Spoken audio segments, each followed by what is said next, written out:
My name is Idek. Don't forget to subscribe to my YouTube channel. Makadi muri Zimbabwe. Ndine nawo ye murume weLula-Lula. Murume anetsa, murume aenda viral pa social media. Mhofela vepabhindura. Wanu murume aita mbiri yeLula-Lula. Wanu murume akatadza kudzikama. Hanzi ane 70 magirlfriends. Hanzi vese magirlfriends ava. Aiwa, ngasingakwanise kuti vaenda asina self nawo. Aiwa, ari kurema. Vazhinji vari kukomenda hanzi ndo chibaba chacho. Vamwe vobva vati aiwa, Mhofela mutunga dzose. Aiwa, murume uyu ari kurema. Murume weLula-Lula.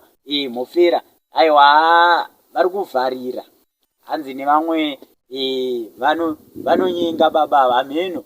Ndofunga vazhinji muri kungoona nhau iri kutenderera. Tichanyatsa kupa update yazvo kana tanyatsa kubata umbo hwacho. Bataiwa mapictures ari kutendera pa social media. Mamwe acho ndandiri ngokuratidza ipapa sokufamba kwari kuita video rinoti. Aiwa, murume anonzi Mhofela aenda viral, murume weLula-Lula, murume ashupa, murume ari kutonga. Handifunga kana kuri kudzirova ari kurova stonyeni sezvairi murume uyu. Iwe, my name is Idek. Don't forget to subscribe, share and like, comment this video. Thank you so much.